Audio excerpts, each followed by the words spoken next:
Saya pengen lebih dekat dengan masyarakat, ada yang jadi hakim, belum pernah. Skill utama anak hukum tuh apa sih? Wah, kalau masuk hukum males, kuliah hukum itu gampang.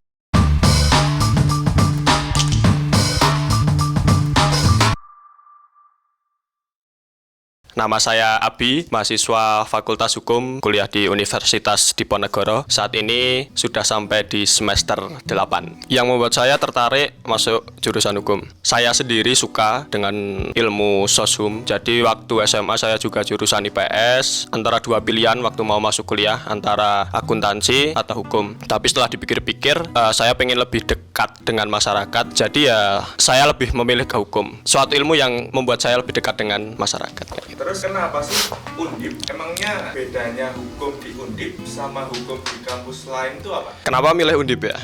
Ini mungkin karena apa ya? Saya terlalu terobsesi dengan Temanggung, kampung halaman saya. Saya punya keinginan berbakti pada Temanggung, ingin lebih dekat mengenal Temanggung. Jadi waktu itu pertimbangannya milih kampus yang memungkinkan saya untuk tetap bisa beraktivitas di Temanggung. Paling nggak minimal seminggu sekali bisa pulang. Nah itu waktu dulu SMA itu aku punya kepengenan jadi apa sih? Kok memutuskan masuk ke jurusan hukum? Pengen jadi notaris atau pengen jadi hakim dulu waktu SMA? Sebenarnya juga nggak ada spesifik pasti ya. Kenapa milih hukum terus berkaitan sama besok bakal kerja jadi apa? Karena ya mindset saya belajar itu lebih ke untuk pengetahuan supaya kita pintar, bukan untuk cari pekerjaan sih. Itu saya. Jadi kenapa milih hukum ya karena emang murni pengen belajar hukum, belum memikirkan besok mau kerja apa, apakah kerja jadi hakim atau apa yang berhubungan dengan hukum. Nggak ada pikiran ke sana, tapi lebih ke emang suka hukum, suka dengan bahasan hukum, karena juga suka bahasan tentang sosial masyarakat, jadi milih hukum. Sekarang kan udah semester 8 nih. Iya. Berarti kan udah kurang lebih 4 tahun udah tingkat akhir di kuliah di hukum. Nah, tujuannya masih sama nggak sama waktu pertama sebelum masuk hukum dengan sekarang sudah kuliah 4 tahun? Apakah ekspektasinya masih sama?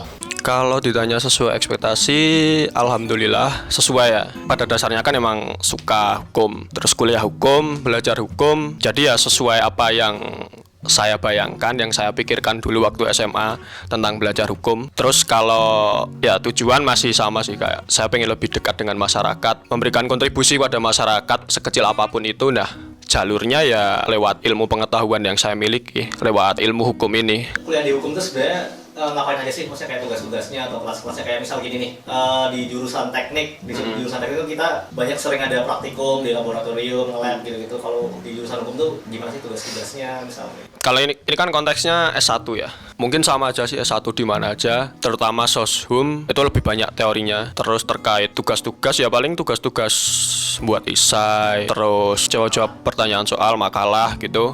Ada terus sempat juga ada video buat semacam layanan masyarakat itu dari matkul etika profesi hukum. Kalau kita praktek sidang, itu nama mata kuliahnya itu kemahiran litigasi. Jadi kita di sana praktek persidangan, ada yang jadi hakim, ada yang jadi pengacara, terpidananya mungkin. Tapi nggak semua dosen ngejalanin itu, tergantung dosennya. Kalau dapat dosen A ya mungkin praktek, dapat dosen B enggak. Berarti selama ini udah praktek berapa kali? Misal itu praktek simulasi sidang itu udah berapa kali selama 8 semester ini? Nah kebetulan saya tidak kebagian. Ya Belum pernah ngerasain praktek? belum pernah. Hakim atau pengacara gitu? Belum pernah. Bener nggak sih kalau jadi anak hukum tuh harus jago debat atau jago ngomong? Bisa iya bisa enggak sih. Soalnya kan emang skill utama anak hukum tuh apa sih? Ya paling debat, bisa debat. Terus selain itu bisa nulis, logika berpikir. Nah mungkin nggak mutlak ya semua mahasiswa hukum itu bisa debat, tapi emang itu tuntutan sih kalau di kuliah di hukum, apalagi kalau besok kita akan berprofesi yang kaitannya dengan hukum, karena debat itu salah satu ya keahlian. Bagaimana kita ingin menyampaikan pendapat, argumen kita, kalau kita debat aja nggak bisa itu. Berarti kalau misalnya di kelas sering ada debat-debat gitu nggak, apa berargumen gitu? Nah seharusnya kan iya, idealnya iya. Tapi ya sama seperti potret pendidikan Indonesia pada umumnya. Jadi mungkin kelasnya masih kurang hidup. Ya mungkin beberapa dosen ada yang sampai memberikan tekanan ke mahasiswa. Kalau ini kelasnya nggak hidup saya keluar. Nah itu baru pada debat, baru pada terpancing. Itulah butuh pancingan ya. Mungkin saya rasa nggak cuma di FH Undip aja, tapi juga lainnya, di kampus lainnya, di sekolah lainnya di Indonesia pun juga masih iklimnya kayak gitu. Kalau misalnya masuk hukum. Ya. Misalnya belum bisa debat. Hmm. Masuk hukum 4 tahun lulus pasti bisa debat nggak? Belum tentu. Tergantung individunya juga kan. Kan ini kan ya tiap individu yang melatih dirinya sendiri sih. Melalui wadah entah organisasi, lewat lomba-lomba, seperti itu. Kalau ngapalin undang-undang tuh harus nggak sih anak hukum tuh? Nah, ini pertanyaan menarik ya. Ini juga salah satu stigma mahasiswa hukum. Katanya kalau kuliah hukum itu harus menghafal undang-undang. Sebelum masuk pun banyak anak SMA, wah kalau masuk hukum males, harus hafal undang-undang, harus hafal pasal-pasal. Nah, yang perlu diluruskan adalah kita kuliah hukum itu bukan untuk menghafal peraturan, tetapi bagaimana kita ini belajar untuk melogika suatu peristiwa. Jadi kan ada undang-undang, ada peraturan nih. Kita tuh nggak cuma terpacu pada teks peraturan tersebut, tapi bagaimana kita bisa mencari relasi antara suatu peristiwa dengan peraturan tersebut. Kita bisa mencari makna, kita bisa mendalami apa sih di balik tulisan peraturan itu. Nah, seperti itu. Jadi yang diajarkan itu lebih ke logika berpikir. Misalnya hukum pidana nih, terus ada kasus pembunuhan. Nah kan di undang-undang udah jelas kan di penjara berapa tahun atau sanksi atau denda berapa. Nah kita nggak cuma sebatas ini ada pembunuhan terus baca undang-undang, oh ini di penjara berapa tahun, nggak kayak gitu. Kita harus menganalisis ini pembunuhannya disengaja atau enggak, ini pelakunya ada pembantunya atau enggak, motifnya apa, apakah kejiwaannya sehat si pelaku atau enggak. Jadi lebih yang diajarkan logika berpikir. Justru kalau malah ngafalin semua pusing ya. Kita Indonesia aja undang-undang punya berapa? Mustahil buat apal undang-undang. Oh iya, Mas Abi apal berapa? Apa? Apal berapa? Waduh, sedikit ya. Jadi ada konsentrasi gitu ya kalau di jurusan hukum Undip. Ya. Nah, itu kalau di Undip itu sendiri konsentrasinya itu diambil pemilihannya itu waktu semester berapa? Terus emang ada konsentrasi apa aja di hukum Undip? Jadi pemilihan konsentrasi itu semester 6, mulai dari hukum pidana, perdata, hak asasi manusia, laut internasional, Paris, Islam, bahkan sampai adat. Terus di semester 6 kita mulai penjurusan, tujuannya supaya lebih terkonsentrasi dalam penulisan hukum atau skripsi. Nah, habis ini ngambilnya tadi agraria ya? Ya, saya ngambil hukum agraria, adat, dan Islam. Ya. Kenapa begitu? Jadi semester 5 ya udah selesai UAS, terus waktunya KRS-an kan harus milih penjurusan. Nah, jadi dulu ada di persimpangan jalan untuk milih salah satu di antara 3 yang saya sukai. Ada hukum tata negara, hukum dan masyarakat, sama hukum agraria, adat, dan Islam. Awalnya saya tertariknya sama hukum agraria dan adat, tapi ternyata digabung sama Islam jadi satu kesatuan. Nah, terus saya bener-bener mikir serius, nggak mau menyepelekan pilihan ini.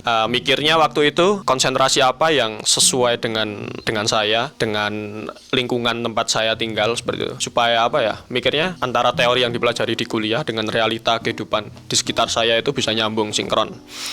Nah, terus kan ada tuh, kalau nggak salah, BEM FH yang nge-share itu tentang overview dari masing-masing konsentrasi. Nah, saya baca satu-satu, ternyata lebih menjurus ke hukum agraria, adat, dan Islam. Karena di sana ada pembahasan tentang kepemilikan tanah, kaitannya di pedesaan, lalu hubungannya dengan pertanian, para petani. Terus ada juga tentang pengelolaan sumber daya alam. Nah, saya tertarik ke situ. Karena memang ya lingkungan tempat saya tinggal kan nafasnya masih pertanian, mayoritas petani. Jadi saya pengen kembali ke tadi, alasan tadi, pengen berkontribusi ke masyarakat dengan ilmu yang saya punyai. Salah satunya ya dengan hukum agraria. Kalau hukum agraria itu kan mengurus tanah itu tadi arahnya jadi notaris apa gimana sih itu nanti?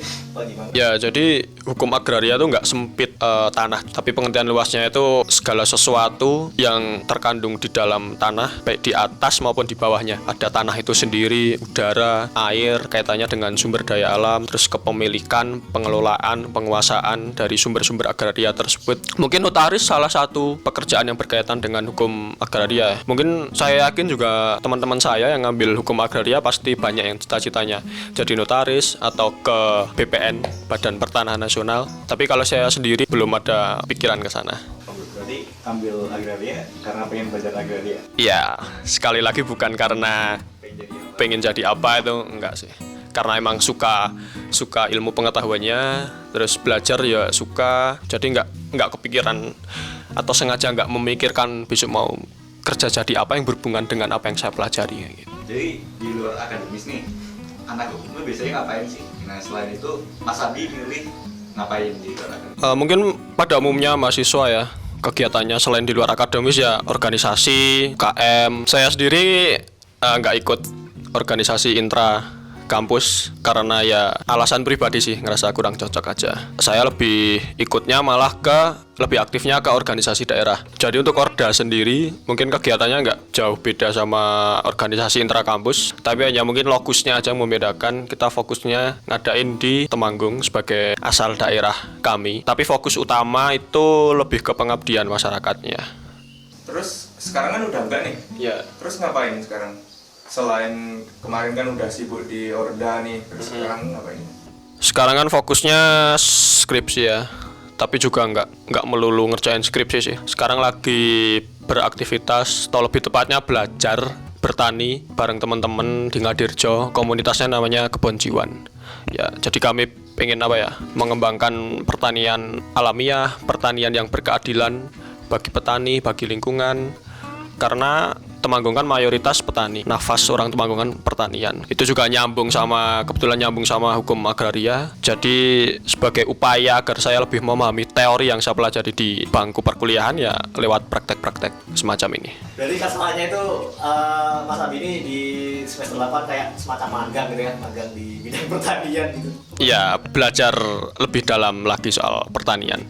Sekalian ya pengen tahu realita sebenarnya seperti apa di tingkat petani, di tingkat masyarakat.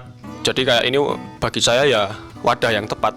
Karena dari sini ya saya bisa berinteraksi langsung dengan para petani, bisa berhubungan langsung, bisa berkomunikasi dengan mereka, menggali informasi. Jadi gimana ini sebagai pengabdian masyarakat sekaligus buat menerapkan ilmu yang sudah dipelajari. Ya, tapi lebih tepatnya bukan hanya pengabdian ya, tapi kita juga ngembangin kewirausahaan sosial. Jadi kita berwirausaha, tapi kita tetap punya tujuan sosial. Nah, dari Mas Abi nih, gimana yang melihat petani itu sebenarnya paham hukum nggak sih? Dan apa yang bisa ditingkatkan dari petani? Kalau mayoritas mungkin bisa dikatakan belum ya, karena juga tingkat pendidikan petani sendiri pun juga masih rendah. Jadi ya cita-cita saya bukan muluk-muluk ya, tapi kepengen aja kayak petani itu paham hak-hak mereka.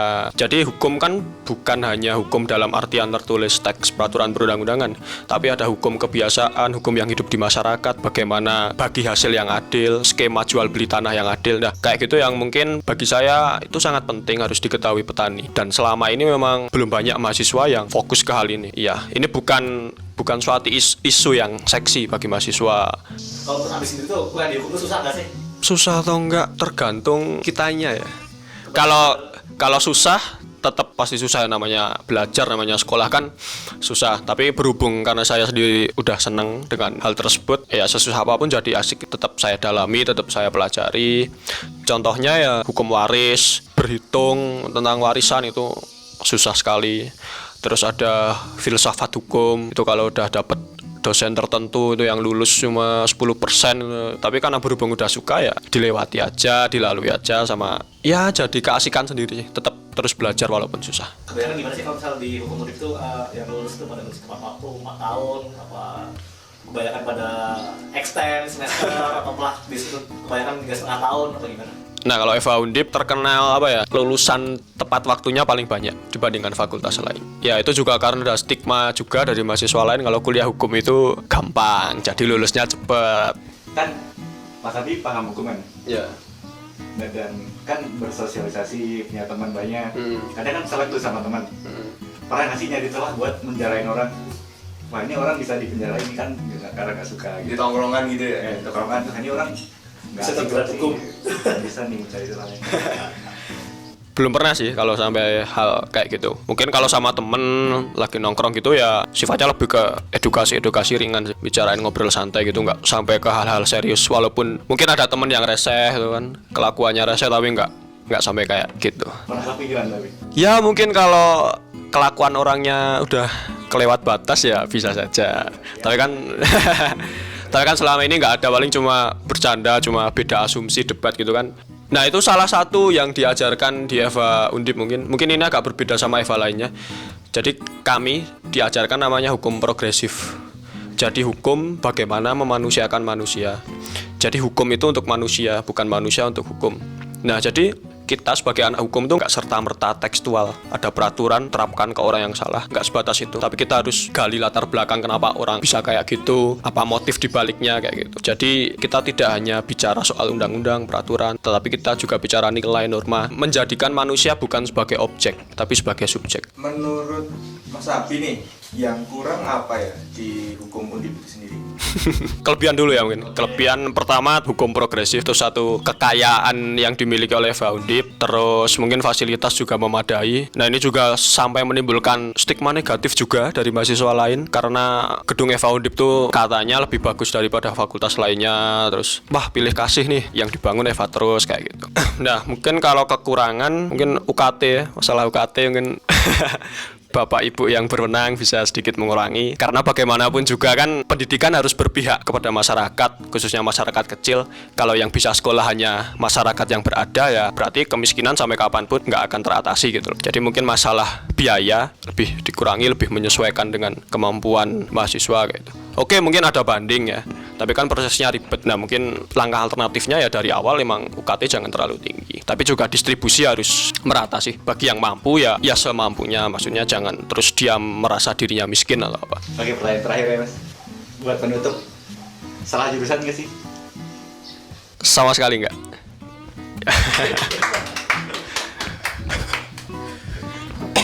Oke,